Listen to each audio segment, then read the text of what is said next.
रामकृष्ण हरी विठ्ठल केशवा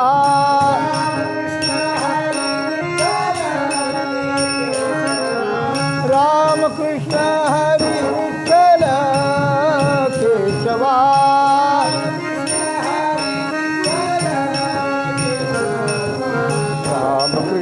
हरी विठ्ठल केशवा रामकृष्ण हरी विठ्ठल केशवा रामकृष्ण हरी विठ्ठल केशवा रामकृष्ण हरी विठ्ठल केशवा रामकृष्ण हरी विठ्ठल केशवा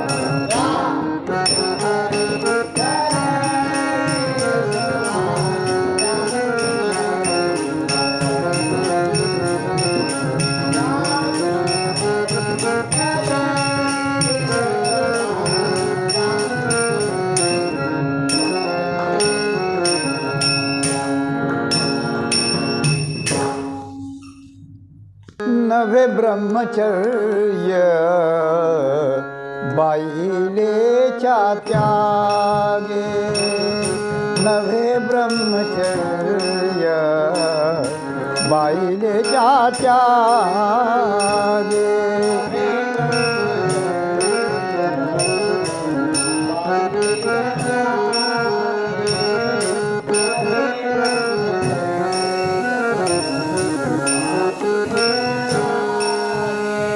नवे ब्रह्मचर्य बाईलेच्या त्यागे नवे ब्रह्मचर्य बाईलेच्या त्यागे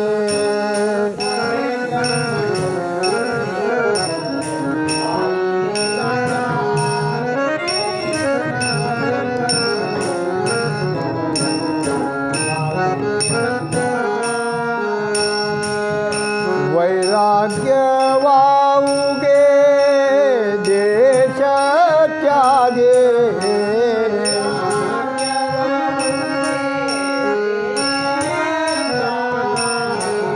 वैराग्य वाऊगे देश त्यागे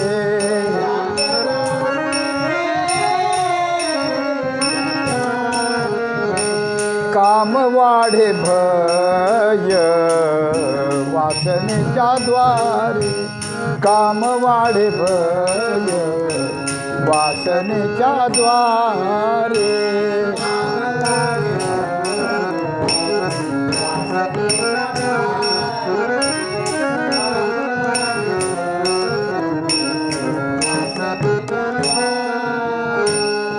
सांडावे ते धीरे आचावाच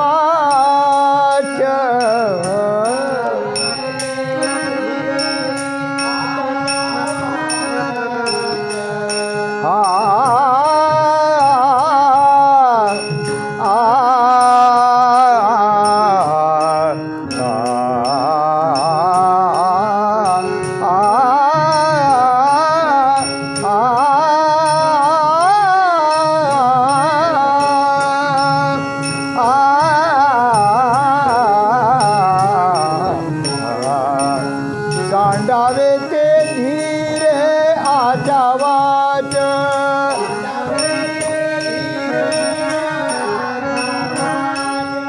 सांडावे ते धीरे आचावाच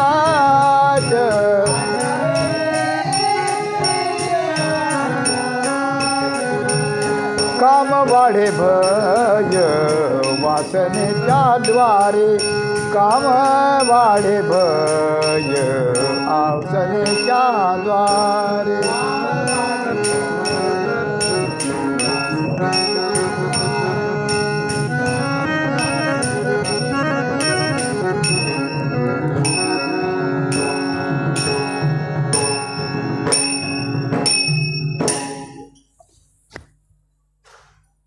सेवे लागी सेवक झालो तुमच्या लागलो निजी चरणा अहो स्वामी तुकया देवा यावरी न करावा अवेर सहज लीळे उदकी वह्या तुम्ही लक्षलिया निजसत्ते अहो स्वामी तुकया देवा यावरी न करावा अवेर निळा म्हणे धराल हाती तरी द्याल मती निरुपमा अहो स्वामी तुकया देवा यावरी न करावा अवीर.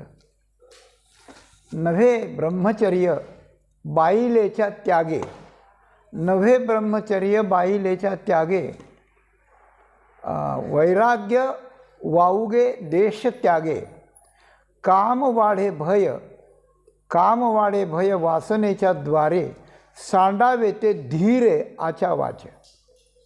कापून या टेरी शूरत्वाची मात, कापून या टिरी शूरत्वाची मात, केले वाताहात उचित काळे. काम वाढे भय वासनेच्या द्वारे, सांडावे ते धीरे आच्या वाचे. तुका म्हणे करी जिव्हेसी विटाळ, तुका म्हणे करी जिव्हेसी विटाळ, लटिक्याची मूळ स्तुती होता, काम वाढे भय वासनेच्या द्वारे, सांडावे ते धीरे आच्या वाचे. जगद्गुरू संतश्रेष्ठ श्री तुकाराम महाराजांच्या अभंगगाथेतील क्रमाने आलेला 869 क्रमांकाचा हा अभंग असून तुकाराम महाराजांनी एक अलौकिक मार्गदर्शन साधकाच्या दृष्टीने अत्यंत महत्त्वाचं, अत्यंत बारकाव्याचं, अत्यंत सूक्ष्म, अत्यंत तलस्पर्शी आणि अत्यंत वर्माचं असं केलेलं हे वर्णन आहे. हे वर्णन आहे. काय असतं,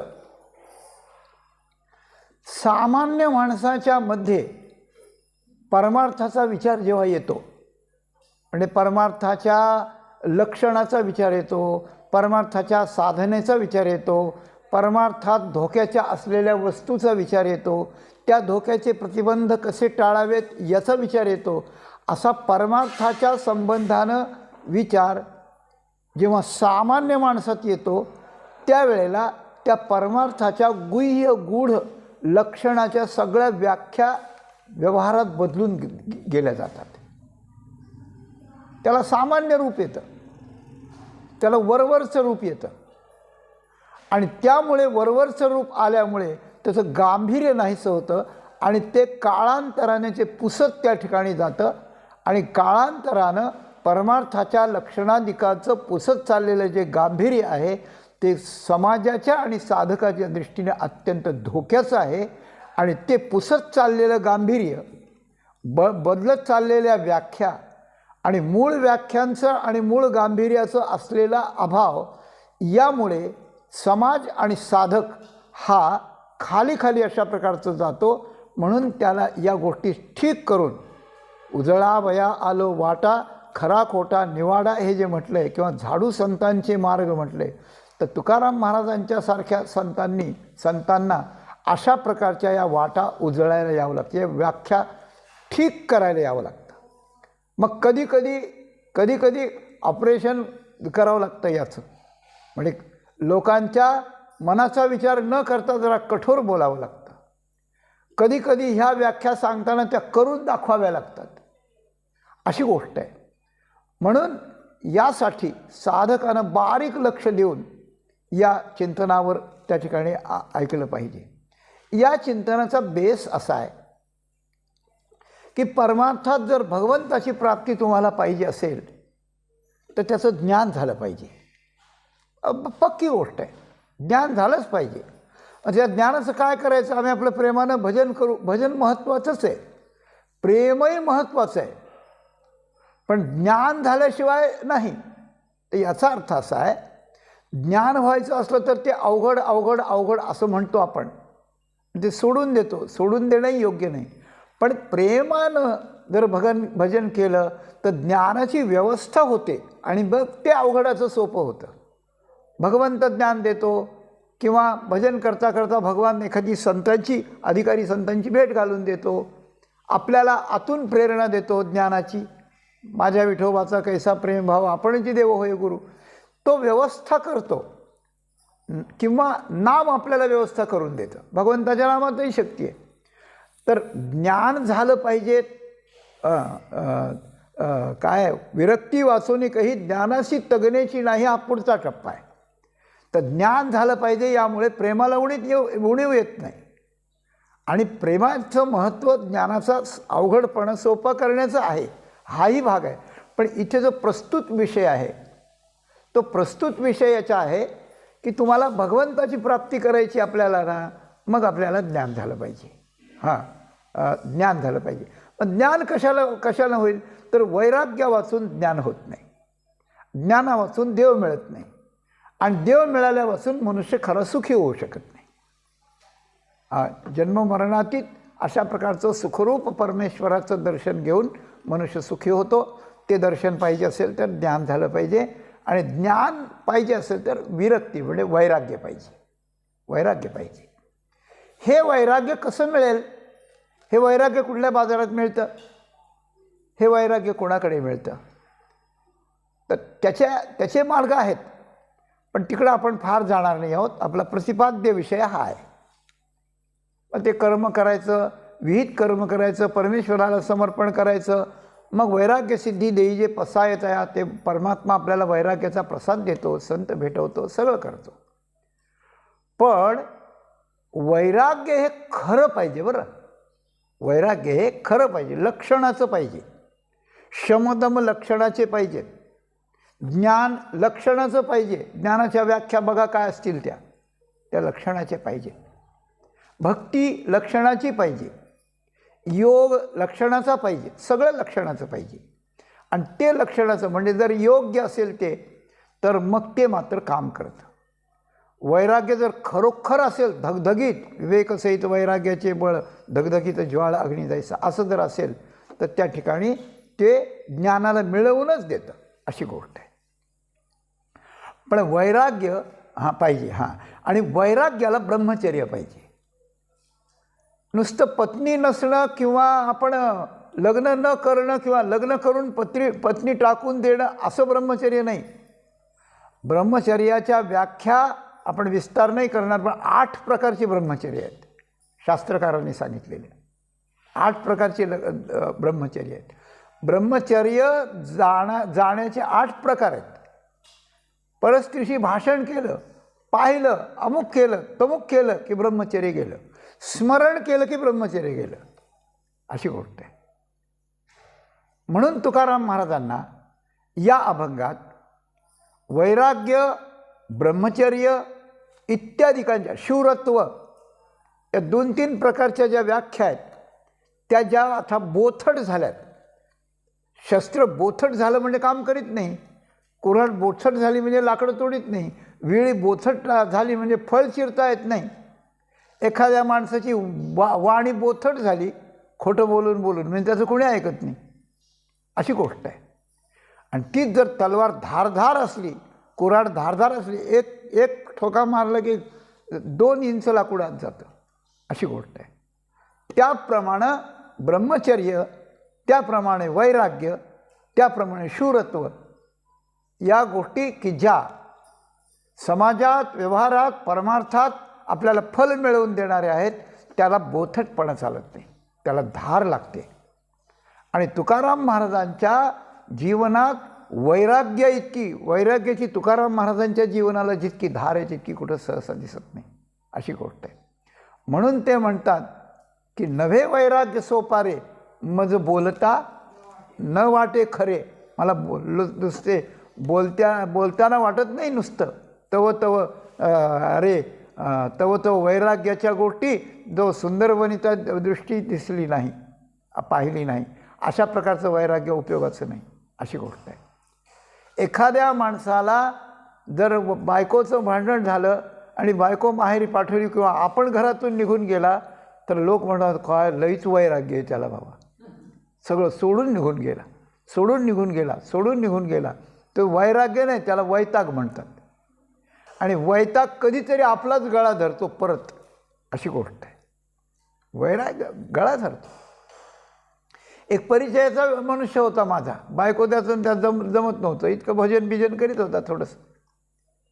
आणि मग म्हणलं आज सगळं सोडून आलो, म्हणलं घरी जायचंच नाही. आणि सोडून असं आलो की बायकोच्या पाया पडून आलो की तू माझी बायको नाही, मी तुझा नवरा नाही, असं आलो. तर सगळ्यांनी ऐकून घेतलं, काय करावं. काही नाही, 1 महिना गेला फक्त, सगळं पहिल्यासारखं सुरू झालं. काही बदल झाला नाही त्यात. मी कोणत्या व्यक्तीला नाव ठेवतो असं नाही, पण मनुष्याचं असंच असतं. तर त्याला वैताग म्हणतात. वैताग म्हणतात.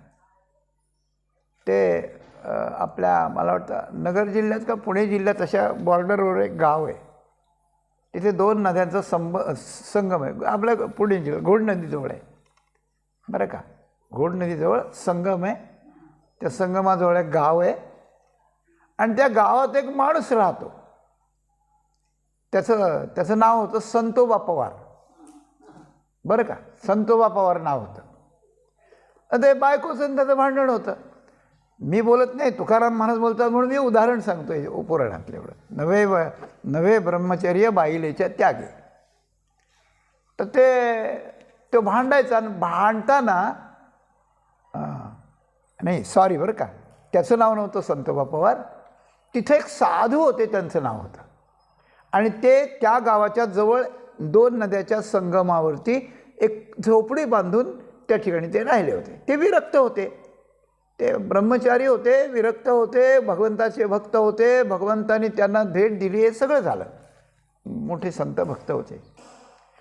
तर तो जो माणूस होता त्याला भांडायचा बायकोला. आणि भांडता रोज म्हणायचा की तू बघ, माझ्या नादी लागू नकोस, तू माझं ऐकत जा, नाही तर मी संतोबा पवारासारखा होईल, सगळं सोडून निघून जाईल, तुझा त्याग करीन, घराचा त्याग करीन, मला काही गरज नाही कशाची.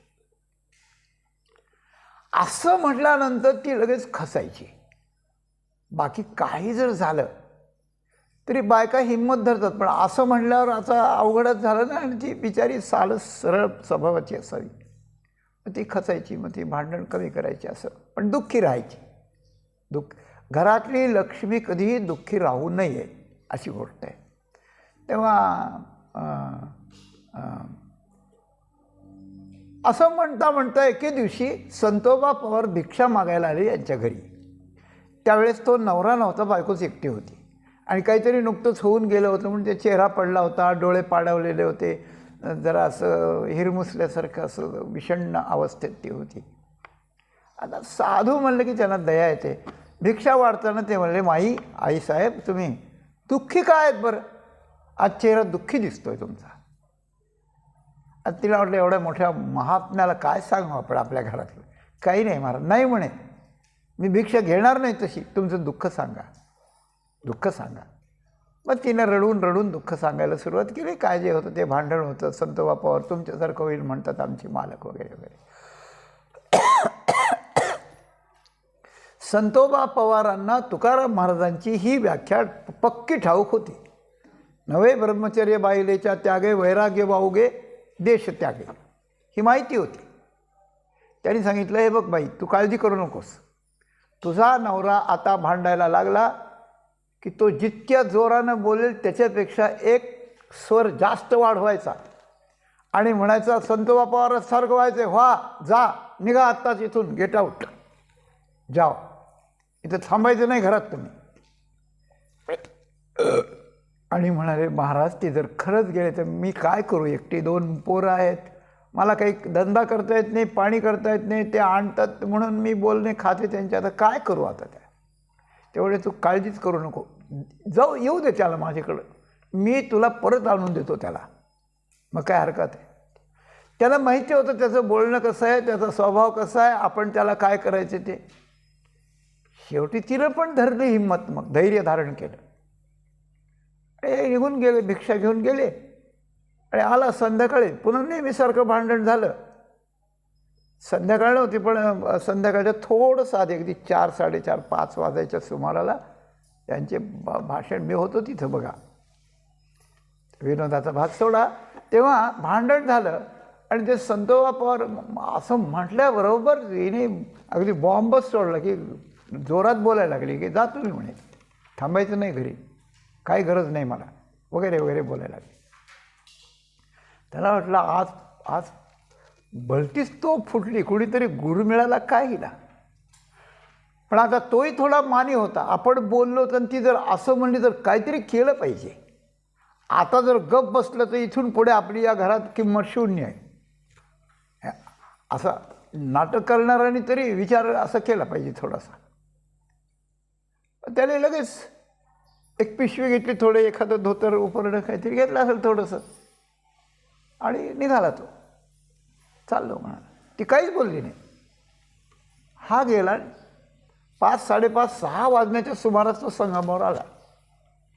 महात्मा बसले होते संतोबावर. लांबून पाहिल्याबरोबर त्यांनी ओळखले की हां, बुवा आले त्याला आपल्याकडे, शिष्य आला आपल्याला. एक आला, पाया पडला, म्हणे वा वा, या या या. कुठून आलात, कोण आहेत, जसं काहीच माहीत नाही. सूत्र यांनीच हलवले होते सगळे. तेव्हा मी सगळं बायकोला सोडून आलो. आता मला वैराग्य झालं आणि मी घराचा गावाचा त्याग केला. देश त्यागे नवे वैराग्य. म्हणजे देश त्याग करणं, वैराग्य आणि बायकोचा त्याग म्हणजे ब्रह्मचर्य. हे केले तर 2 लक्षणं आहेत आणि केलं 1 लक्षण आहे. याच्या बाबतीत एकच लक्षण आहे की घराला त्यागून आलो वैराग्यानं, म्हणजे देश त्याग केला. आणि मी आता ब्रह्मचारी आता राहायचं ठरवलं आहे, म्हणजे बायकोचा त्याग केला. तुकाराम महाराजांनी याला आधीच लाल शेरा मारलेला आहे.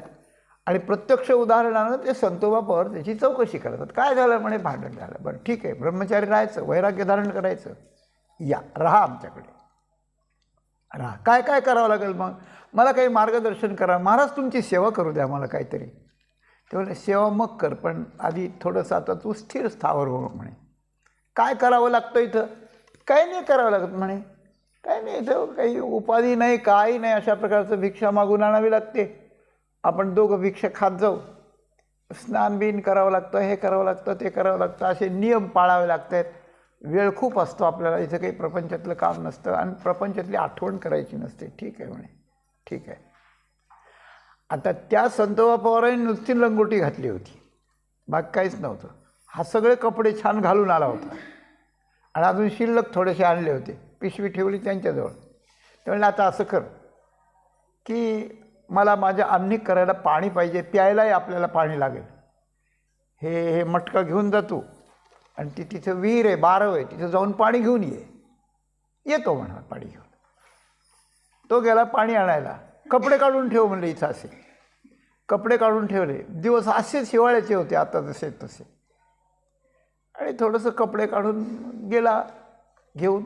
त्याला लंगोटी दिली नेसायला, म्हणे त्याच्याशिवाय हेच आमचं सोहळं आहे म्हणले. आता तो गेला, पाणी भरून आणलं. पाणी भरून विहिरीतून वर आला. 100-1 फुटावर हे महाराज बसले होते. त्याची पिशवीन कपडे तिथं काढलेले होते.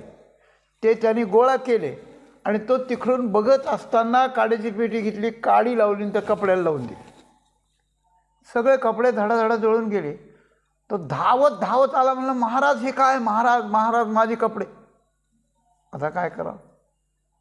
ते म्हणे थांब, ते ठेव खाली ठेवलं.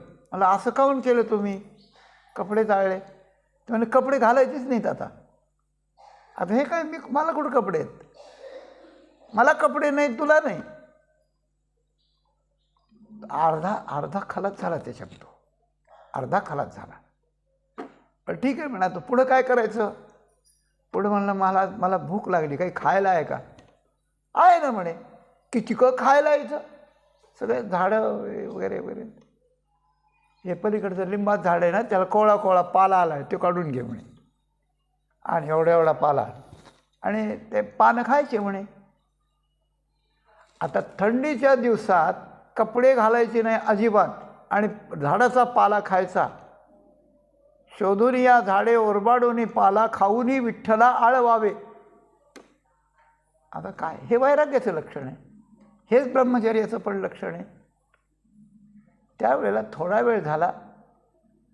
2 पान घातले की त्याला अशी ओकारी येईल असं वाटायला लागलं. थडथड थंडी आली. सगळे रोमांच उभे राहिले. आणि त्यांनी विचार केला की असं जर आपण यांच्याजवळ राहिलो तर 1-2 दिवसात आपली ताटीच बांधावी लागेल. जगण्याचं लक्षणच नाही यांच्याजवळ. विषयात रंगलेल्या माणसाला धडधडीत वैराग्यवानाच्या संगतीत जायचं म्हणल्यावर सामान्य गोष्ट नाही. महाराज तो रडू लागला, पाया पडू लागला. काही करा पण मला इथं जमत नाही म्हणा. अरे तू तर आला, वैराग्य घेऊन आला म्हणला, म्हणून मी काडी लावली, नाही तर कशाला लावली असती, मला काय माहिती हे असं.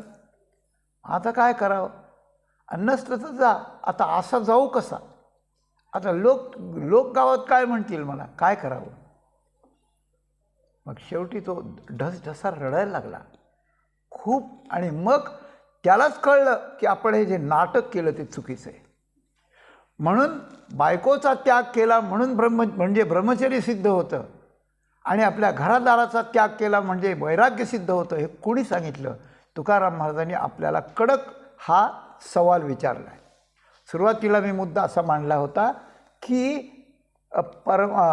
प्रापंचिक लोकांच्या मध्ये आणि सामान्यांच्या मध्ये परमार्थातल्या लक्षणाच्या ज्या सखोल गंभीर व्याख्या आहेत त्या अशा बोथट होऊन आलेल्या आहेत. म्हणून कोणी कशाला वैराग्य म्हणते आणि कोणी कशाला ब्रह्मचर्य म्हणते, अशी गोष्ट आहे. तुकाराम महाराजांचा अभंग, एक ब्रह्मचारी गाढवा झोंबता, हाणुनिया लाथा पळाले ते, गाढवही गेले ब्रह्मचर्य गेले, काळे मुख झाले जगामाची. अर्थ सांगणार नाही आहे मी.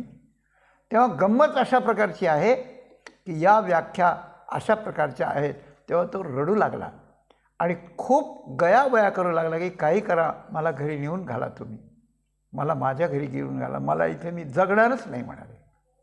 त्यावेळेस ते म्हणे, तू काळजी करू नको, थांब थोडा वेळ, जरा सामसूम झाले, 8-9 वाजले, लोक जरा घरात गेले, म्हणजे मी तुला घेऊन घालतो, सगळं व्यवस्थित करतो. साधू दयाळू असतात, पण साधूजवळ हे असं खोटं काही खपत नाही बरं का. आणि जे खोटं खपवण्याचा प्रयत्न करतात त्यांच्या पाठीवर तुकाराम महाराजांनी या अभंगात चांगले चाबूक ओढलेले आहेत, अशी गोष्ट आहे. आणि हे चाबूक नुसते ओढले नाहीत, तर या गंभीर व्याख्या कशा आहेत त्या सांगितल्यात, त्याची काही वर्म सांगितली आहेत, त्याचे उपाय सांगितले आहेत. आणि ज्याला खरी साधना करून ब्रह्मचर्य पालन करायचे जीवनात आणि धगधगीत वैराग्य धारण करायचे आणि त्याद्वारा ज्ञान मिळून परमेश्वराची खरोखर प्राप्ती करून घ्यायची आहे, त्याच्यावर अनंत उपकार श्री महाराजांच्या या वक्तव्यातून झालेले आहेत. आपण चित्त देऊन ऐका, कृपा करून. तात्पर्य असं की जरा सोमसाम झाल्यानंतर त्याला तशा अवस्थेत घेऊन ते महाराज संतोबा पवार महाराज त्याला घरी घेऊन आले. घरी घेऊन आल्यावर त्यांनी दार ठोठावलं. ते या बाबाला नाही सांगितलं, मालकाला, स्वतः ठोठावलं. म्हणे, बाई बेटी दार उघड. यांचा आवाज ऐकला, तिने दार उघडलं. म्हणले, हा तुझा मालक आहे म्हणे, आलेला आहे, याला कपडे नेसायला दे, अगोदर कपडे नेसायला दे, त्याला चांगलं आंघोळ घालू दे, त्याला जीव घाल, चांगलं पोटभर जीव घाल. आणि आता तो तुला काही मागणार नाही, म्हणणार नाही.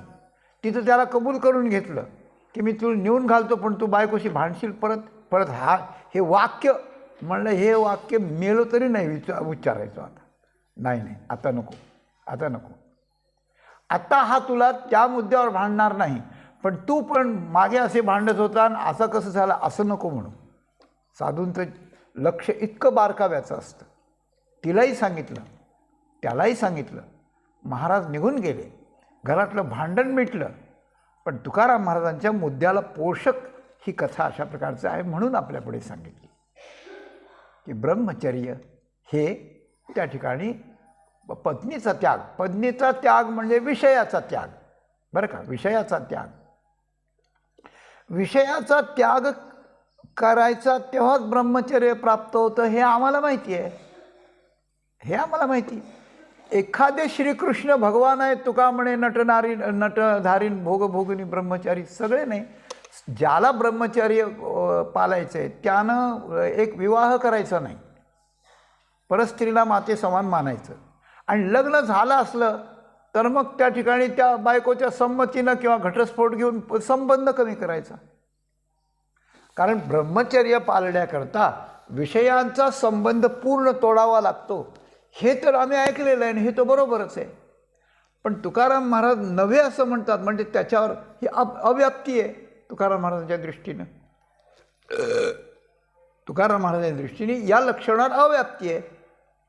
तर ब्रह्मचर्य असावं लागतं. पण ब्रह्मचर्य म्हणजे काय असतं नेमकं, त्यातला बाईलेचा त्याग हा एक भाग आहे, पूर्ण ते नाही, हे तुकाराम महाराजांना सांगायचं आहे. अशी गोष्ट आहे. ज्या माणसाला ब्रह्मचर्याचं खरं लक्षण ज्याच्याजवळ आहे त्यालाही बायकोचा त्यागच करावा लागतो किंवा नच करावी लागते. पण तेवढ्यानं ते झालं नाही, त्याचा त्याची पूर्ण व्याख्या पुढे आहे अशी गोष्ट आहे. तर ती व्याख्या महाराज दुसऱ्या चरणात सांगतात. देशत्याग केला म्हणजे वैराग्य नाही ही एक बात, ब्रह्मचर्य हे बायकोचा त्याग केल्यामुळे नाही ही दुसरी बात. पण ब्रह्मचर्य आणि वैराग्य ज्ञानाला आणि भगवत प्राप्तीला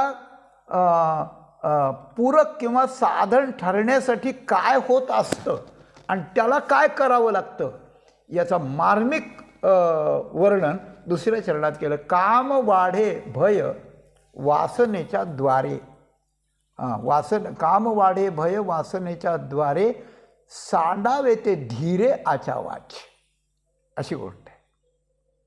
तर यात वर्म असं सांगितलं, लक्ष देऊ नये का कृपा करून. तर ब्रह्मचर्य बायकोच्या त्यागाने नाही हे म्हणण्यामध्ये विषयाचा त्याग आहे, पण नुसत्या विषयाचा त्याग ब्रह्मचर्याला आणि वैराग्याला चालत नाही. तर बाहेर विषयाचा त्याग लागतो आणि आत वासनेचा त्याग लागतो. पूर्वी जे विषय भोगलेले आहेत, पूर्वी जी संगती भोगलेली आहे त्याचे संस्कार अंतःकरणात राहिलेत, पक्के राहतेत. संकल्प वासना संस्कार मागोते रचावया आकार जेथे राहुनी असते अमर असं. तर तिथे विषय दुसरा आहे, पण वासना अंतःकरणामध्ये राहते आणि वासना अनावर ढुंगव आहे तुकाराम महाराज म्हणतात. तुकाळ म्हणे देवा वासनेच्या त्यागे वासनेच्या आटे केली तळपटे बहुतांची. मोठे मोठे हजारो वर्ष तपश्चर्या करणारे लोक पण एका क्षणात वासनेच्या ताब्यात जाऊन, याच्याकरता विश्वामित्राचं उदाहरण आहे, याच्याकरता जैमिनींचं उदाहरण आहे, अनेक उदाहरणं आहेत पुराणामध्ये. आजही आपल्याला व्यवहारात वर्तमानपत्रात टी व्हीवर निरनिराळं काय काय काय काय दिसतं, ऐकायला येतं. पण वासना अतिशय, वासना ओढाळ गाई म्हणतात तिला. तर वासनेतून दोन गोष्टी वाढतात. अंतःकरणात काम नावाचा विकार वासनेमुळे वाढतो बरं का, आणि बाहेर त्याचा परिणाम म्हणून भय वाढत असतं. वासनेची पूर्ती करण्याकरता जे जे करावं लागतं त्याच्याकरता भीती असते. जिवंत असताना समाजाकडून मार खाण्याची, जिवंत मरण्याची भीती असते. शरीराच्या दृष्टीने क्षीण आणि रोगयुक्त होण्याची भीती असते. मरण चांगलं न येताना भयानक यातना होण्याची भीती असते आणि मेल्यानंतर दारुण नरक भोगण्याची भीती असते. नरकाची भीती, मरण्याची भीती, रोगाची भीती आणि दुसऱ्याकडून मारलं जाण्याची किंवा दुःख होण्याची भीती, हे भय, चार प्रकारचं भय वाढतं. आणि वासने आणि काम वाढतं. वासना ही वासना सूक्ष्म असते पण अतिशय घातक असते. म्हणून काम वाढे भय, काम आणि भय वासनेनं वाढतं. तर काम वाढलं तरी मनुष्याचा नाश होतो आणि भय वाढलं तरी मनुष्याचा नाश होतो. भय वाढलं म्हणजे भय आलं तर त्याच्यातून नाश होतो, आणि भय आलं नाही पण नुसतंच भय वाटू लागलं तरी माणूस खलास होऊन जातो. भीतीनं मनुष्य खंगून त्याला अटॅक येतो, मानसिकताचं येऊन तो मरून जातो, अशी गोष्ट आहे. जसं ते मादक द्रव्य असतं, हिराईन, ब्राऊन शुगर वगैरे, तर ते जसं त्याचं व्यसन लागल्यानंतर ते सुटत नाही, ते सोडलं तरी माणूस मरतो आणि ते चालू ठेवलं तरी माणूस मरतो. त्याप्रमाणे वासनेचा अशा प्रकारचा आहे. म्हणून वासनेचा त्याग नुसत्या विषयाच्या त्यागानं होत नाही. विषयाचा त्याग केला आणि वासना जर अनावर झाली तर मनुष्य कामातूनच जातो, अशी गोष्ट आहे. किंबहुना त्या विषया नाही तिथं शोधायला जातो, तो वाटेल ते करतो त्याच्याकरता. म्हणून वासना आवरली पाहिजे. आणि वासना आवरण्याचे जे उपाय, त्याच्यात एक विषय आवरायचे, म्हणजे त्याच्यात इंद्रिय आणि विषयापासून इंद्रिय बाजूला ठेवायची, अशी गोष्ट आहे. इंद्रिय विषय बाजूला करायचे, हे वासना आवरण्यातला एक उपाय आहे. पण वासना नाही आवरली, इंद्रियच नुसती आवरली तर उपयोग नाही. मग उपयोग नाही, मग तो स्फोट होतो. आणि तो स्फोट इतका भयानक असतो, तो सगळ्याचाच नाश करतो तो, अशी गोष्ट आहे. म्हणून तुकाराम महाराजांनी म्हटलं की वासनेच्या द्वारानं काम नावाचा विकार वाढतो आणि वासनेच्या नावानं हे काय भय वाढतं, दोन्ही गोष्टी वाढतात. मग काय करावं तुकाराम महाराजांनी विचारलं. सांडावे ते धीरे आचा वाच. आचा वाच हा आहाच वहाच या अर्थानं शब्द आलेला असावा. तर आहाच वहाच म्हणजे वरचं वरचं. एक गोष्ट लक्षात ठेवा, जोपर्यंत धैर्यानं वासनेवर नियंत्रण मिळवता येत नाही तोपर्यंत बाहेरचे जे उपाय ते आहाच वहाच उपाय आहेत, वरचे वरचे उपाय आहेत, ते पक्के उपाय नाहीत. आणि ज्या वेळेला आपण सात्विक धैर्य धारण करून वासनेला आवरतो त्यावेळेला त्या वासनेच्या नाड्या पुढे बंद होऊन तिचं मुस्कं बांधलं जातं. त्यावेळेला वासना वरवरची वासना किरकोळ ठरून जाते. वासनेचं काही चालत नाही त्याच्यापुढे. जन्म घेणे लागे वासनेच्या संगे, त्याची झाली अंगे हरिरूप. हरिरूप वासना बनवावी, परमार्थाची वासना बनवावी, नामनिष्ठ वासना बनवावी. आणि याला विषयांचं वैराग्य त्या ठिकाणी व्हावं, अशी गोष्ट आहे. तेव्हा वासना सांडावे ते धीर. हा धैर्य हा धीर कोणता आहे? असं आहे का? हां, वा, सुंदर अर्थ आहे बरं का. सहज एक अर्थ आहे. आचावाच म्हणजे सहज. धैर्य धारण केलं की जी वासना काही केलं तरी आवरत नाही ती वासना. प्रभातेसी वाटे तुमच्या यावे दर्शना, येथे नचले चोरी उरली राहे वासना, अशी गोष्ट आहे. खूप खूप स्वामी विवेकानंदांनी त्या नरेंद्रानं तुम्ही देव पाहिलाय काय ते रामकृष्ण परमहंसांना गुरूंना विचारलं. ते म्हणले पाहिलाय. कसा? तू जसा मला पाहतो मी जसं तुला पाहतो तसा मी देव पाहिलाय. ठीक आहे, तुम्ही पाहिलाय, तुम्हाला दुसऱ्याला दाखवता येतो? हो, दाखवता येतो. तसा दाखवता येतो, तसा दाखवता येतो. मला दाखवाल? दाखवता येतो, तुला दाखवतो. आणि त्या समर्थ गुरूंनी त्या तशाच धडाडीच्या शिष्याच्या पायाला छातीला आपल्या पायाचा अंगठा लावला. काय केलं त्यांची त्यांना माहिती. पण त्यावेळेला त्या नरेंद्राचं, त्या विवेकानंद स्वामींचं जे काही झालं हे सगळं जग वगैरे जाऊन आपण उंच कुठेतरी जातो आहोत आणि काय होतं काही कळेना. त्यावेळेला ते घाबरले. ते म्हणले गुरुजी नको, हे मला नको नको नको, मला नको, मला हे सहन होत नाही. माझ्याजवळ अजून वासना शिल्लक आहे, मला अजून जगण्याची इच्छा आहे, हे त्यांनी त्यावेळेला सांगितलं. मग त्यांनी काढून घेतलं. मग हळूहळू साधना झाली त्यांची. ते मोठेच झाले, शेवटी होतेच मोठे. परंतु एक गोष्ट अशी आहे की अशा प्रकारानं ते धैर्य जोपर्यंत नाही तोपर्यंत वासना अनावर आहे, वासना अनावर. पण तेच तुकाराम महाराज काय उरली राहे वासना म्हणतात, तेच म्हणतात एके ठिकाणी. तुका म्हणे अवघी आवरली वासना, आता नारायणा दुसरी यापासून. हां, पण म्हणजे धैर्य जर धारण केला तर ते वासना सांडली जाते, सांडता येते आणि ती सहज सांडता येते, अशी गोष्ट आहे. सहज सांडता येते. कोणतं धैर्य आहे, कसं धारण करावं, याकरता आपण थोडंसं ज्ञानेश्वरीत जाऊ. धैर्याचे 3 प्रकार सांगितले. ते धैर्य गुणावरून आपल्याला येतं, गुणावरून आपल्याला येतं, आपल्या इच्छाशक्तीवरून येतं. आपली इच्छाशक्ती झाली काय नाही, संसार दुःखामुळे टाकूनच द्यायचा, त्याला फेकून द्यायचा, परमात्माच प्राप्त करून घ्यायचा. ही जबरदस्त इच्छाशक्ती जेव्हा निर्माण होते आणि या जबरदस्त शक्ती निर्माण होत असताना आपल्याकडे तम गुणांचा अति सूक्ष्म भाग असून सात्विकता सत्वगुण जर आपल्याकडे वाढलेला असेल म्हणजे परमात्मा दर्शनाची खरोखर इच्छा जबरदस्त निर्माण व्हावी. एक. दुसरी गोष्ट आपल्याकडे सत्वगुण वाढलेला असावा. आणि तिसरी गोष्ट आपल्याला मार्गदर्शन करणारा जबरदस्त मिळावा. अशा वेळेस तो जे सांगतो ती गोष्ट धैर्याने करण्याला आपल्याला धीर खचत नाही, तसाच राहतो.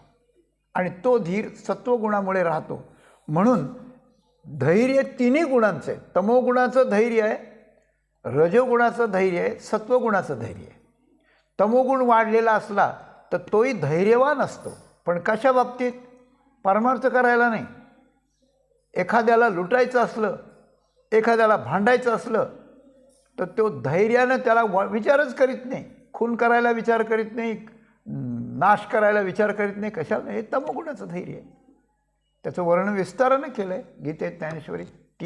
तीन प्रकारच्या धृती सांगितल्या. रजोगुणाची जी धृती आहे, धैर्य आहे, ते वेगळं आहे.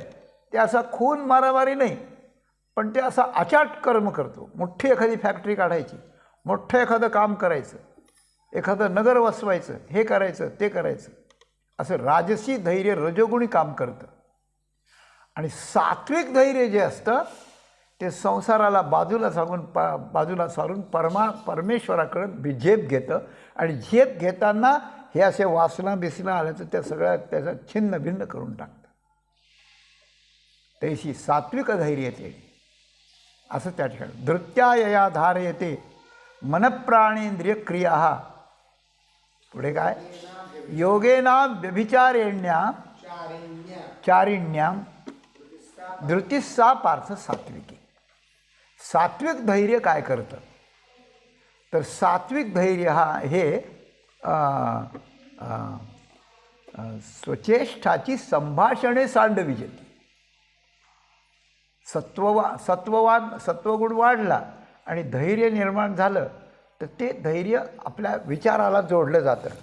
आणि मग विचार करायला लागतो की काय आहे, आपल्याला ब्रह्मचर्य पाळायचं आहे आणि आपल्याला वैराग्य धारण करायचं आहे. पण वैराग्य धारण करायचं आहे तर कुठंतरी निघून जायचं एवढ्यावर नाही. ब्रह्मचर्य धारण करायचं आहे, पत्नीचा संपर्क सोडला एवढ्यावर नाही. मग आपल्याला जी वासना अंतःकरणात उठते त्याच्यावर लक्ष ठेवावं. योगी जसा आपल्या श्वासावर लक्ष ठेवतो ना, तसंच या सात्विक धैर्यवानानं आपल्या अंतःकरणात कोणते कोणते भाव उठतात त्याच्यावर हे करायचं. आपल्याला काय वाटतंय? आज आपल्याला वाटतं काय अमुक गोष्ट खावी, अमुक गोष्ट खावी असं जर वाटलं तर ती बायकोला किंवा कोणाला ते करून द्या म्हणता येतं, खाता येतं. पण वासनेनं आपल्याला गाठलेलं असतं, वासना वाढते त्याने परत.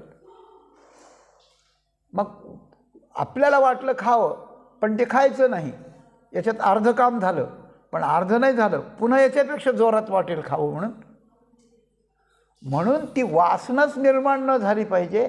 अशा प्रकारचं अंतर्मुख होऊन अंतःकरणात वासना होऊ न देण्याचे जे उपाय आहेत त्यातले एक उपाय की ज्या गोष्टीची वासना झाली त्या गोष्टीचं दोषचिंतन करावं. दोषचिंतन करावं. एक माणूस नाराज होता. खूप दिवसांनी त्याचा मित्र भेटायला आला होता आणि मला का रे नाराज आहे तू? काय म्हणाला, पोरगं चांगलं नाही निघालं म्हणा. पोराने सगळं कुळ बुडवायचं काम चालवलं आहे. मी सनातनी धर्मनिष्ठ आहे आणि पोरगं काहीच नाही म्हणे. दिवसभर हॉटेलात असतं, हे खा ते खा ते खा, पैसा घरातून नेतं आणि रात्रभर वेश्यागृही असतं. काय करावं? त्याला आपल्या मित्राचं दुःख पाहावे ना. ते म्हणलं ठीक आहे बघतो मी. मग त्या जो मुलगा असं करीत होता त्याचं त्याला बोलावलं. म्हणजे काय करतो तू? मला असं कळलं आहे तसं कळलं. झालं थोड्याशा गप्पा मारल्या. तो म्हणला काका, आता वडिलांचा मित्र म्हणले काका मला कळलं आहे की आमच्या वडिलांनी तुमचे कान भरले आणि तुम्ही मला हे डोस पाजायला मला सुरुवात केली. पण मी आधीच सांगतो तुम्हाला की जे माझ्याकडून घडतंय ते मी सोडू शकत नाही. मी मेल्यावरच जाईल. ती आता मेल्यावरच जाईल. तुम्ही काही सांगून उपयोग नाही. सांगू नका तुम्ही. सांगणारा बाबा मोठा चिकट होता. तो म्हणाला सोडू नको तू, मी तुला सोड म्हणतच नाही, फक्त थोडा बदल करशील का माझ्यासाठी? काय सांगा म्हणे. असं आहे, तू जिथे रात्री जातो तिथे दिवसा जायचं आणि दिवसा जायचं तिथे रात्री जायचं, असं फक्त 8 दिवस करायचं. बाकी मग तुझं काय असेल ते असू दे, मी काही म्हणणार नाही तुला. तर आणि थोडा विचार केला. म्हणलं आता एवढे मोठे माणसं आलेत, मला म्हणायला लागले तर 8 दिवस पाहू काय असेल ते, 8 दिवस थांबू आपण याच्यातून. ठीक आहे म्हणलं, करतो. तो जिथे रात्री जात होता तिथे दिवसाची परिस्थिती पाहून त्याला त्या परिस्थितीची घृणा आली, एवढंच सांगतो. आणि तो जिथे दिवसा जात होता हॉटेलात, तिथे रात्री गेल्यामुळे उद्याच्या स्वयंपाकाची तयारी करीत असताना ते जे पदार्थ तयार करण्याची जी पूर्वतयारी होती त्यात किती घृणास्पद गोष्टी होत्या त्या त्याने त्यावेळेला पाहिल्या. म्हणजे रात्री जायचं तिथं दिवसा जाऊन तिथलं बिभत्सत्व त्याच्या लक्षात आलं, तिथले दोष लक्षात आले, तिथला धोका लक्षात आला, भविष्यात काय ते. आणि जिथे रात्री जात होता तिथे दिवसा असून तिथली घाणेरडी गोष्ट सगळी त्याच्या लक्षात आली आणि त्याच्या मतानंच ते सोडलं. त्या विषयांचं दोषदर्शन न करता विषय बाजूला काही काळ ठेवल्यानं हे ब्रह्मचर्य वैराग्य चालत नाही, तर त्याचा दोष लक्षात येऊन त्याची मनापासून घृणा आली पाहिजे, घीण बसली पाहिजे त्याची. एखाद्या पदार्थाची घीण बसली की जन्मभर त्या पदार्थाला माणूस विचारसुद्धा करीत नाही, त्याचा वास त्याला सहन होत नाही. अशी घृणा येण्याकरता त्या विषयांचं दोषदर्शन गेलं पाहिजे. मग त्याचं दोषदर्शन करावं आणि दोषदर्शन करण्याचा उपाय करण्यापासून वासना कमी कमी होत जाईपर्यंत जे धैर्य धारण करावं लागतं, जी धीराने वस्तू आपल्याला करावी लागते, ते धैर्य सात्विक असतं. हे सात्विक धैर्य असं असतं की एखादा माणूस असला आणि सगळे लोक असले, एखादा जबरदस्त माणूस असला आणि ते लोक आपल्या मनासारखं, तो आला आणि त्यांनी पाहिलं आणि तो सगळ्याला दरडावून बोलू लागले, काय करताय, तू असं केलं, तू असं केलं. त्यावेळेस त्यांची जशी गाळण उडते त्याप्रमाणे आपल्या अंतःकरणात जर सात्विक धैर्य निर्माण झालं. पहिल्यांदा सांगितलं, पुन्हा एकदा पुनरुक्तीचा दोषपत करून सांगतो की आपल्याकडे सत्वगुण खूप वाढवला पाहिजे, रजतम खूप कमी झाले पाहिजेत. आपली वैराग्याच्या प्राप्तीची आणि परमार्थ प्राप्तीची इच्छाशक्ती जबरदस्त वाढली पाहिजे. परमार्थ करण्याची इच्छाशक्ती आणि सत्वगुणाचं प्रमाण या 2 गोष्टी वाढल्या पाहिजेत. आणि आपण एखाद्या तशाच वैराग्यवानाचं श्रेष्ठाचं मार्गदर्शन घेतलं पाहिजे. या गोष्टी 3 एकत्र आल्या की धैर्य निर्माण होतं आणि ते धैर्य निर्माण म्हणजे हिंमत निर्माण होते, हिंमत निर्माण होते. तर गंमत अशी आहे की हे धैर्य जेव्हा निर्माण होतं त्यावेळेला वासनेवर आपल्याला काबू मिळवता येतो. तो कसा मिळतो हे ज्ञानेश्वर माऊलींनी सांगितलं आहे. हां, हे असो पावो उचलिला, हे असो पावो उचलिला, मदमुख न ठेविती खाला, गरजोने पुढा आला सिंह जरी, तैसा जो धीरू उठलिया अंतरू, मनादिके व्यापारू सांडिती उभी. हां, इंद्रिया विषयाची या गाठी, अपैसया सुटती किरीटी, मना मायेच्या पोटी रिगती दाहे, अधोर्ध्व गुढे काढी, प्राणनवांची पेढी, बांधून घाली एवढी मध्यमे माझी, संकल्प विकल्पाचे लुगडे, सांडूनी मन उघडे, बुद्धीही मागिलीकडे, उगीची बैसे, ऐशी धैर्य राजे जेणे. अशा प्रकारचं धैर्य उठतं. कसं? त्याला आधी एक दृष्टांत दिला, अनेक दिलेत, एक सांगतो फक्त वेळेच्या मर्यादेत. पाव, सिंह आणि हत्ती. सिंह छोटा असतो, हत्ती मोठा असतो, पण सिंहाचा पराक्रम जास्त असतो, हत्ती त्याला घाबरतो. सिंहाच्या छाव्याने एकदा झेप घेऊन हत्तीचं गंडस्थळ पकडलं तर हत्ती मरतो, हत्तीला सिंह ठार मारतो. शौर्यवान असतो आणि तो ठार मारतो त्याला, म्हणून तो त्याला भीतो. इतका भीतो, इतका भीतो, इतका भीतो की गरजोने पुढा आला सिंह जरी, मदमुख पाव उचललेला पाव मदमुख न ठेविती खाला. म्हणजे हत्ती चालत असला, हत्तीच्या गतीनं चालतो, ऐश्वर्याने चालतो, पाय उचलतो मांडतो, पाय उचलतो मांडतो, असा डुलत डुलत डुलत डुलत चालतो. एक पाय हत्तीने उचलला आणि दुसरा उचलण्याकरता तो त्याला ठेवायचा आहे. आणि इतक्यात गर्जना करून जर सिंह पुढं आला तर हत्तीची इतकी गाळण उडते, इतकी गाळण उडते की तो पाय त्याला खाली ठेवायचं सुद्धा भान राहत नाही, तर तसंच वर धरून राहतो, असं करून राहतो. इतका तो घाबरतो.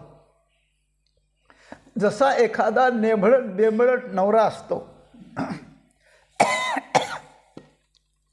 घरी कोणाला तरी बोलावलंय, कोणाला तरी काही घेतोय, बायको घरी नाही, कुठंतरी त्या ठिकाणी गेली, असं करायला लागलाय, काहीतरी करायला लागलाय, खायला लागलाय, आणि ती मागून आली, याने पाहायला नाही देणं, अहो काय करायला लागलात हे, असं जर मोठ्याने ओरडली तो 2 इंच असं उडतो, दचकन दचकतो. काही नाही. याची त्या हत्तीसारखी भूमिका होती आणि तिची भूमिका सिंहासारखी अशा प्रकारची असते. हे जसं त्याप्रमाणे अंतःकरणात सात्विक धैर्य, महात्म्याच्या मार्गदर्शनानं, परमात्मा प्राप्तीच्या जबरदस्त इच्छाशक्तीनं आणि सत्वगुणाच्या प्रचंड वाढीनं जे धैर्य निर्माण होतं, ते धैर्य काय करतो, तैसा जो धीरू, तैसा म्हणजे सिंहासारखा, उठलिया अंतरू, आत उठल्यानंतर मनाधिक जे आहेत, मन आणि इंद्रिय, बरं का, मन आणि इंद्रिय, डोळे, कान, नाक, जीभ आणि त्वचा, हे जे ज्ञानेंद्रिय आहेत, या सगळ्या गोलकाच्या आत असलेली ती ज्ञानेंद्रिय मन, हे मनाधिकेचा अर्थ. काय करतात हे मनाधिके काय, ऐसा जो धीरू उठलिया अंतरू मनाधिके व्यापारू सांडली. त्यांचा जो नेहमीचा व्यापार आहे, मनाचा संकल्प विकल्प करणं, डोळ्याचं पाहणं, कानाचं ऐकणं, हे सगळं ते आपला व्यापार सोडून देतात, आपलं काम सोडून देतात. मग काय करतात ते, सांडिती उभी, मग इंद्रिया विषयाच्या गाठी अपैसया सुटती केली. जे इंद्रिय विषयाला सोडितच नाहीत, पक्क धरतात, कुत्रं जसं हाडूकचं घळतं तसं सोडित नाही, ते इंद्रिय त्या विषयाला पटापट सोडून देतात. अशी पटापट सोडून देतात, जुलाब व्हायची वेळ येते त्यांना. म्हणून एक गोष्ट आहे की पहिल्या चरणात जे सांगितलं ना, की बायकोचा त्याग केला पण इंद्रियात आणि मनच वासना राहिली तर ते कधीतरी पकडणार, पण हे इंद्रिया विषयाच्या गाठी सुटून जातात, सटकन सुटून जातात. स्पर्श विषय, त्वचा, रसना आणि रसना आणि रस यांच्या गाठी सुटून जातात. जिभेला रसना करावं, याची पूर्ती करावं असं वाटतच नाही, आपोआप सुटून जातात. हे आचावाद जे सहज होतं म्हणतात ना, सात्विक धीरानं सहज होतं, ते आचावाद. म्हणजे तुकाराम महाराजांच्या सूत्रवचनाप्रमाणे इथं सगळं भाष्य चाललं याचं, असंच आपल्याला वाटतं. तर इंद्रिया विषयाच्या गाठी अपैसया सुटती किरीटी. मग काय होतं, इंद्रिय विषयाला सोडतात आणि पटकन पळत जाऊन आपल्या आईच्या कुशीत रिकतात. त्यावेळेला त्यांची आई कोण असते, जिच्यापासून हे निघाले तीच असते, मनच असतं. मन त्यांची आई असते, कारण मनाची वृत्ती इंद्रियद्वारा विषयापर्यंत जाते, विषयाच्या आकाराची होते, आणि ती इंद्रिय तो विषयभोग घेतात आणि इंद्रियाच्या द्वारा मनाला समाधान वाटल्यासारखं वाटतं, खरं नसतं पण अशी गोष्ट होते. म्हणून ज्या मनावर अवलंबून असलेली इंद्रिय यांचं आई मुलाचं नातं माऊलीने लावलेलं आहे. तर जे मन इंद्रियाला विषयाकडं फेकतं, जा हा विषय आण, जा ते दृश्य डोळ्याने बघ, जा ते कानाने ऐक, अमुक कॅसेट लाव, ते मला ऐकायचं आहे, असं जे मन म्हणतं, ते मन त्या इंद्रियांना सोडून देतं, इंद्रिय विषयाला सोडून देतं आणि ती इंद्रिय मनात येऊन येतात. म्हणजे मन एकाग्र येतं, मनाचा विषयाच्या द्वारा बाहेर धावत नाही. इंद्रिये बळीये इंद्रिय येती मना, मन एकवटे पवना, पवन सहजे गगना, मिळवची लागे, ऐसे अपैसेची काय अपैसे की जे अभ्यासे समाधी घरपसे मानसाचे. हे 6व्या अध्यायातलं वर्णन आहे, ते असंच आहे. तेव्हा मनरूपी आईच्या कुशीत ही इंद्रिय शिरतात. म्हणजे इंद्रिय मनाकडे येऊन एकत्र येऊन एकत्रित एकाग्र होतात. ही योगाची प्रक्रिया साधते या सात्विक धीरानं, बरं का. मग काय होतं? आता इंद्रिय विषयापासून आत आल्यानंतर आता प्राणाची क्रिया सुरू होते. प्राणाची क्रिया होते आणि इंद्रिय अधोर्ध्व गुढे काढी प्राण नवांची पेंढी बांधून घाली उडी मध्यम आहे माझी. मग योग प्रक्रिया सुरू होते. याचं फार वर्णन आपल्याला करता येणार नाही. तेव्हा अधोर्ध्व गुढ दोन गुह्य आहेत. एक अपान वायू त्या ठिकाणी कोंडावा लागतो कुंडलिनी जागविण्याकरता, आणि एक प्राणाचा रेचक कुंभक करावा लागतो. तर प्राणाला आणि अपानाला दोन्हींना एकमेकाशी नियंत्रित करणे ही जी गोष्ट असते ही दोन गुढे आहेत. आघवी काय आघवीची अधोर्ध्व. तर खालचं जे गुढ आहे ते अपान वायूचं आहे आणि वरचं ते प्राणवायूचं आहे.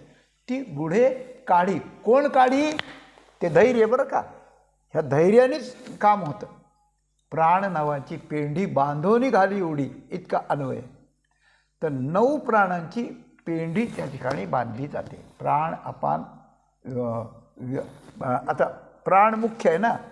अपान व्यान उदान समान हे मुख्य 4 प्राण, आणि नाग कूर्म कृकल देवदत्त आणि धनंजय हे 5 उपप्राण शास्त्राने सांगितलेले. तर ह्या सगळ्या प्राणाची पेंढी बांधतो म्हणजे एकत्रीकरण करतो. इंद्रियापासून विषयाला मागं घालून इंद्रिय पांगलेली असतात विषयाकडं, ते एकत्र करून मनाच्या ठिकाणी येतात, मायेच्या ठिकाणी, आणि तो धैर्य बाहेरून इंद्रियांना विषयापासून मनात आणून टाकतो. आणि हे जे प्राण आहेत शरीरात सगळीकडे पसरलेले आहेत त्या प्राणांची पेंढी बांधतो, प्राणातले एकत्रीकरण करतो. आणि प्राणांचं एकत्रीकरण करून तो मागे ज्या 3 नाड्या आहेत इडा, पिंगळा आणि सुषुम्ना, त्याची जी मध्यमा आहे, मध्यमा म्हणजे सुषुम्ना, त्या सुषुम्नेत प्रवेश करायला, प्राणानं सुषुम्नेत प्रवेश करायला फार धैर्य लागतं. नाही तर मनुष्य असा हुंडारतो, मागे पडतो, तो वायू कुपित होतो, हातपाय मोडतो, त्याच्यातून माणसाचा मृत्यू पण होतो धैर्य जर कमी पडलं तर. पण हे धैर्य काय करतं? इंद्रियांना मनात आणून एकाग्र करतं मनाला, आणि इकडं म्हणजे मनावर विजय मिळवतो ज्ञानेंद्रियातून, आणि कर्मेंद्रियांना नियंत्रित करून प्राणाला एकत्रित करून प्राणावर विजय मिळवतो. अचापल्य वर्म येणे होय 16व्या अध्यायाचं वर्णन आहे याचं दैवी संपत्ती, तिकडे जात नाही मी आता. तर त्याप्रमाणे एकत्र करतो आणि त्याप्रमाणे प्राणाची पेंढी बांधून जेव्हा ते धैर्य कुंडलिनीच्या समवेत मध्यमेत प्रवेश करतं त्यावेळेला पुढे काय आहे? संकल्प विकल्पाचे लुगडे सांडूनी मन उघडे बुद्धीही मागिलीकडे उगीची बैसे. म्हणजे मनाचं इंद्रिये, मन, प्राण आणि बुद्धी या 4वर नियंत्रण मिळवायचं आहे. आणि योगाचे सगळी सामुग्री आहे बरं. काही योगाचे जे लक्षण आहेत ना, यम, नियम, आसन, प्राणायाम, प्रत्याहार, धारणा, ध्यान आणि समाधी. तर यमनियम आणि आसनापर्यंतची प्रक्रिया इंद्रियांना आत आणण्याकरता आहे बरं का. यमनियम कर्मेंद्रिय ज्ञानेंद्रिय एकत्र करणं हे यमनियम. आसन शरीराला स्थिर करणे आहे. आणि प्राणायाम, प्रत्याहार आणि धारणा, या प्रत्याहारापासून धारणा होते, तर ती धारणा मनाची असते. तो मनप्रधान हे आहे म्हणजे साधन आहे. तर ते मन काय असतं त्यावेळेला? ते धैर्याला पाहून मनसुद्धा काही करत नाही. संकल्प विकल्पाचे लुगडे सांडूनी मन उघडे. ते मन इतकं घाबरतं त्याला की संकल्प आणि विकल्पाची जी साडी नेसलेलं असतं ती त्याची कधी सुटून जाते, पत्ताच लागत नाही. नागवहून बसतं बिचार. आणि बुद्धी पण त्याला काही करीत नाही. बुद्धी मागे हळूच बसते. बुद्धी लाजते की या नागड्या मनाला कशाला पाहायचं आता म्हणून म्हणा, किंवा आजपर्यंत इतक्या मोठ्या लाभाला आम्ही जे चुकलो आहोत तर मनावर मला नियंत्रण मिळवता आलं नाही, मनाला इंद्रियावर मिळवता आलं नाही, म्हणून त्या ठिकाणी हे झालं. आणि धैर्याने हे काम केलं तेव्हा बुद्धीला लाज वाटते. म्हणून संकल्प विकल्पाचं लुगडं ही रूपकाची भाषा आहे सगळी माऊलींची. संकल्प विकल्प सोडून मन त्या ठिकाणी उघडं राहतं. उघडं राहतं याचा अर्थ असा आहे की मन उघडं पडतं, की आपण हे सगळ्या इंद्रियावर ताबा मिळवून हे करून अहंकाराचं हे करून आपला वर्चस्व गाजवीत होतो. पण आपला काळ संपला. आता आपल्याला काहीही करता येत. एखाद्याच्या माणसाचं खोटं उघडं पडतं त्याप्रमाणे. हां, तर ते उघडं आणि बुद्धी मागिनीकडे उगीच बैसे, अशा प्रकारचं धैर्य. पुढे ऐशी धैर्य राजे जेणे मनप्राण करणे स्वचेष्टांची संभाषणे सांडविजेत. अशी गोष्ट असते, जोपर्यंत राजा लेचापेचा असतो तोपर्यंत प्रधान काहीतरी करतो आपल्या मनानं, दुसरे मंत्री त्याला काहीतरी करून आपली पोळी भाजून घेतात. ते मंत्री ते सगळे अधिकाऱ्याकडून पैसे खातात. अधिकारी कर्मचाऱ्याला वेठीला धरतात. सगळ्यांचे हप्ते सुरू होतात. सगळीकडे भ्रष्टाचार अशा प्रकारचा सुरू होतो. आणि ज्या वेळेला एखादा पंतप्रधान किंवा राजा नवीन येतो आणि तो त्यावेळेला सगळ्यावर नियंत्रण करतो की मंत्री काय करतात, त्यांचे कागदपत्र काय आहेत, त्यांच्या तपासण्या सुरू होतात. ते जे योजना आहेत त्या योजनेकडे पाहिलं जातं. जनतेचा अंदाज घेतला जातो. अधिकाऱ्याची सगळी तपासणी होते. आणि सगळी जेव्हा उलटी तपासणी जेव्हा सुरू होते तेव्हा कर्मचारी, अधिकारी, पुढारी आणि मंत्री या सगळ्यांची पांगपुंग होऊन जाते. आणि मग ते सगळं सोडून देतात. आता काही नको म्हणण्यात आलं, आपली नोकरी जाईल, आता आपल्याला जेलमध्ये जाऊन बसावं लागेल, आता आपल्याला मृत्यूदंडाची सुद्धा शिक्षा होईल. त्यावेळेला ते सगळे जसे थरथर कापतात. त्याप्रमाणे सात्विक धैर्य असल्यानंतर मन, बुद्धी, प्राण आणि हे काय करतात, स्वचेष्टांची संभाषणे सांडविजती. माऊलींनी कसं लिहिले, स्वतःच्या चेष्टा आणि संभाषणे. हां, आणि मोबाईलवर कोण काय वेळेला कोणाशी बोललेलं आहे त्याच्यातून गुन्हे उघडे होतात. आणि कोणाजवळ काय साठलेलं आहे त्याच्यातून गुन्हे उघडे होतात. आणि कोणत्या योजना कशा बर्बाद झाल्यात त्याच्यातून गुन्हे उघडे होतात. हे जसं राज्यशास्त्र आहे, अर्थशास्त्र आहे, त्याचप्रमाणे प्रत्येकाच्या अंतःकरणात पिंडी ते ब्रह्मांडी याप्रमाणे राज्यशास्त्र आहे. तर धैर्य नावाचा राजा प्रामाणिकपणे जेव्हा सिंहासनावर येतो अंतःकरणातल्या, त्यावेळेला हे सगळ्या मन, प्राण आणि इंद्रिय यांचे जे संभाषण आणि कर्ण, चेष्टा म्हणजे त्यांचं कार्य, आणि संभाषण जे गपचूप असं करा तसं करा म्हणजे आपलं उघडं पडणार नाही, ही जी संभाषणं आहेत ती सगळी सोडून देतात. संभाषणे सांडविजती, मग आघवीची सडी, ध्यानाच्या अतुल्या मढी, कोंडीजती निरवडी योगाची या. मग आत्तापर्यंत धारणेपर्यंत हे आलं आहे योगाचं. आता पुढे ध्यान आहे. या ध्यानाला काय करायचं, मग ध्यानाला ती सगळी संभाषणं सांडविलेली मलूल झाली, मेलेल्या मांजरीसारखी झालेली इंद्रिय आणि ते मन, ती बुद्धी, या सगळ्याला ते धैर्य असं गोळा करतं. आणि गोळा करून ध्यानाच्या आतल्या बाजूला ते त्याला ठेवून देतं.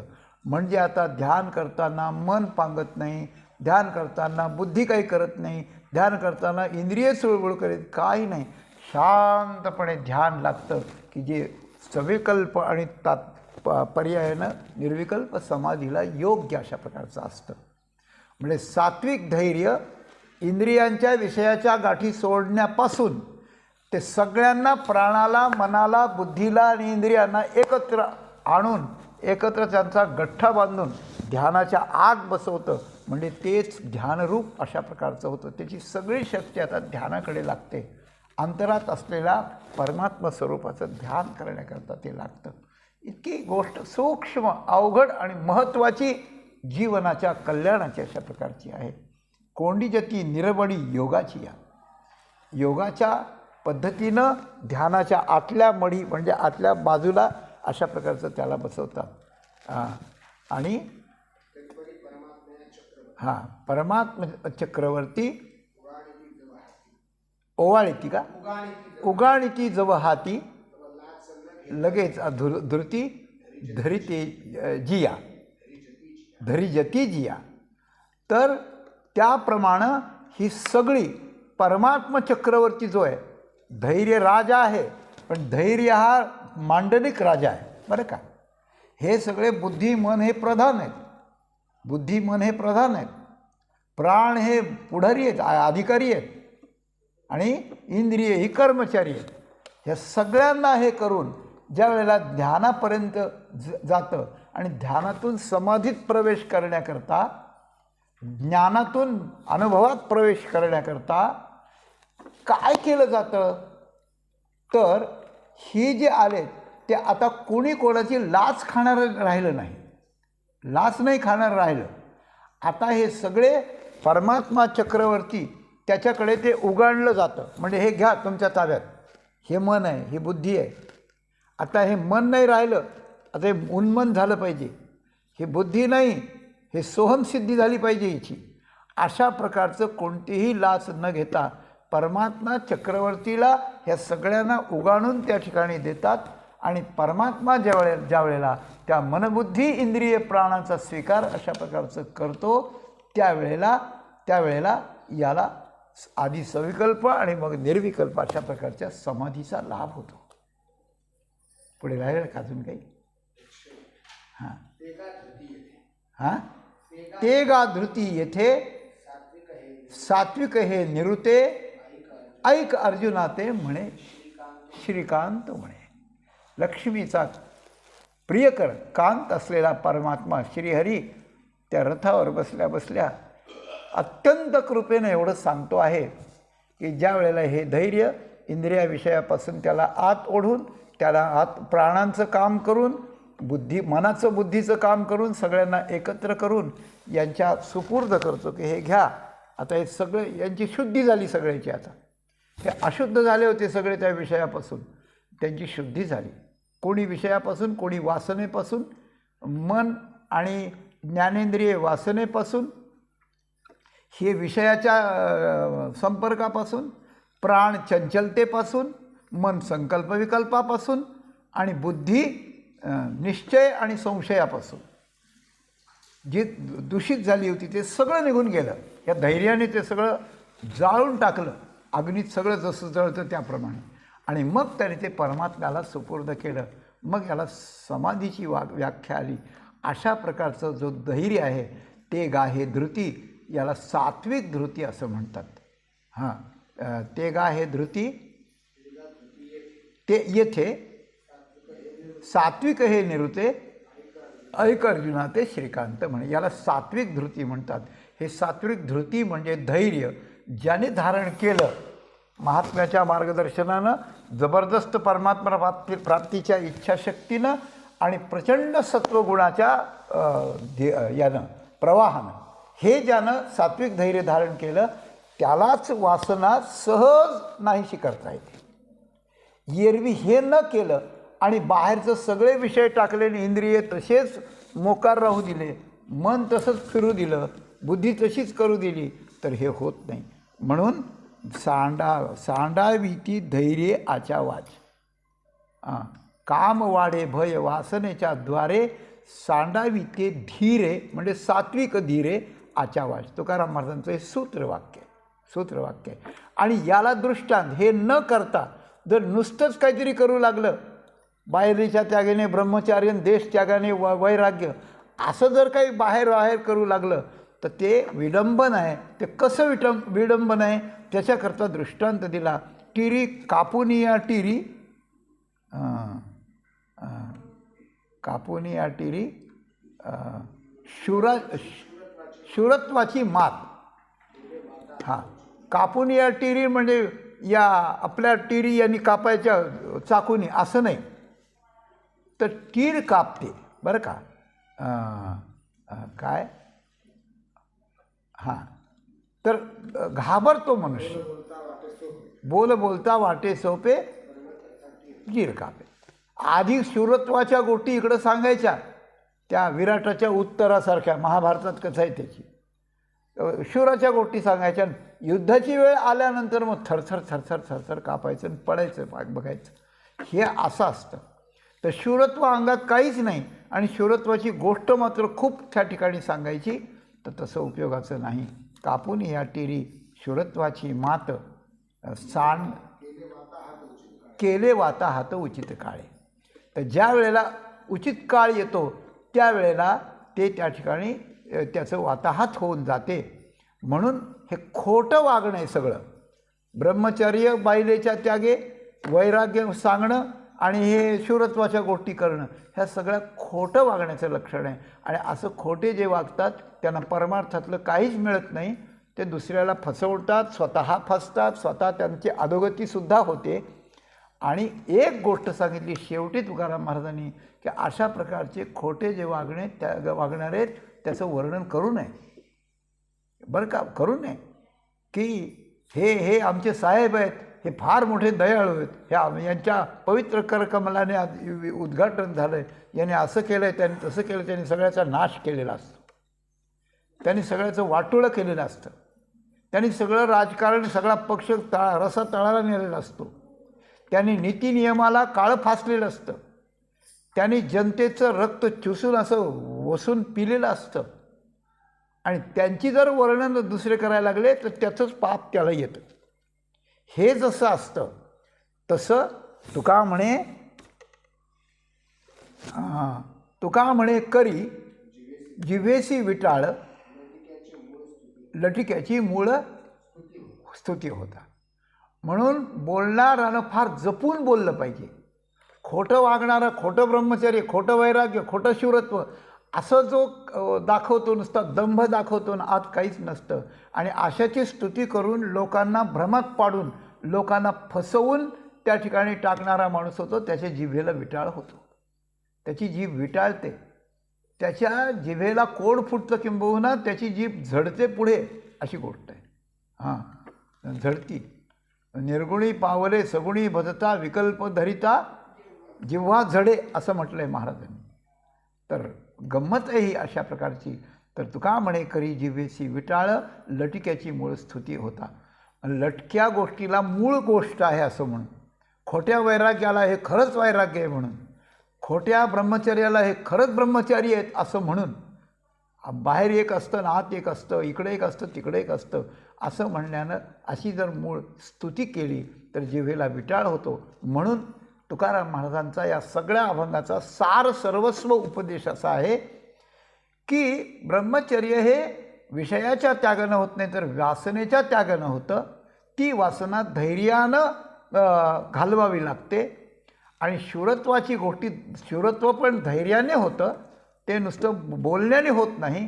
तर सात्विक धैर्य निर्माण करावं, इकडे शूरत्व गाजवावं आणि परमार्थाकरता आणि वासना निवृत्त करून ब्रह्मचर्य आणि वैराग्य सिद्ध करून ज्ञानद्वारा परमेश्वराची प्राप्ती करून मनुष्यदेहाची सफलता करावी, अशा प्रकारचा तुकाराम महाराजांचा हा संदेश आहे. तो अत्यंत बारकाव्यानं, अत्यंत वर्मानं महाराजांनी सांगितला आहे. तो आपण त्याचा अवलंब करावा, याचा अर्थ तरी नीट ध्यानात घ्यावा, परत परत अभंग वाचावा, परत परत यावर श्रवण घडलं तर करावं, नाही तर चिंतन करावं. आणि या मार्गानं या आयुष्यात जितकं जाता येईल तितकं जाण्याचा आटोकाट प्रयत्न करावा. विषयापासून इंद्रिय आणि धैर्यापासून वासना यांचा विनाश करून किंवा मागे घेऊन आणि आपली जीवनयात्रा योग, ज्ञान आणि ध्यान या दृष्टीनं आपली जीवनयात्रा पवित्र आणि संपन्न आणि सफल करावी. हा तुकाराम महाराजांचा संदेश आपल्यापुढे ठेवून या वाणीला आपण झालेली सेवा सद्गुरू माऊलींच्या आणि प्रभूंच्या चरणी समर्पण करून वाणीला इथेच विराम देऊया. धन्यवाद.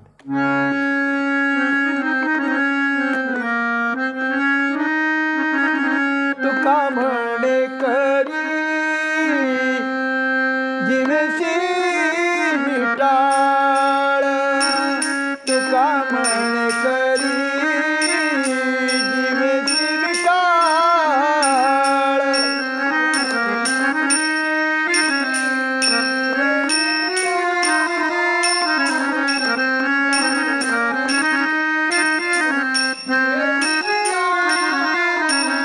तुका म्हणे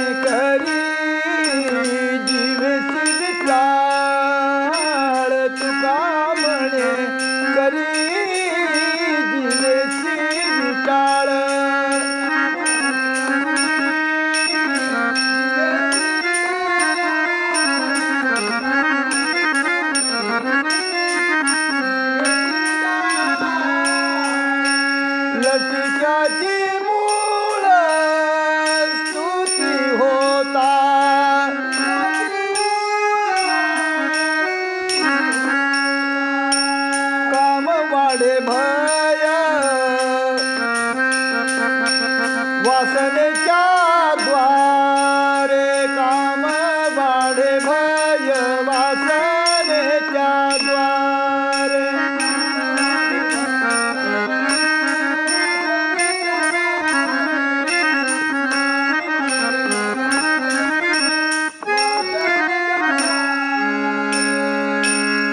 सांडावे ते धीरे आचा वाच आ आ आ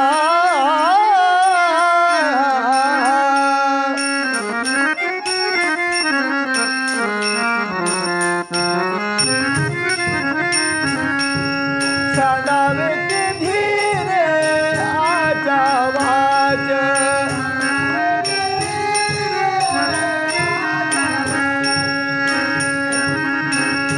सांडावे ते धीरे आचा वाच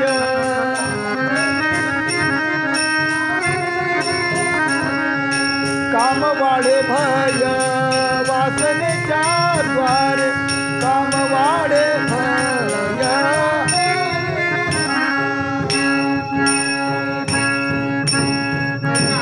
तुकाराम तुकाराम तुकाराम तुकाराम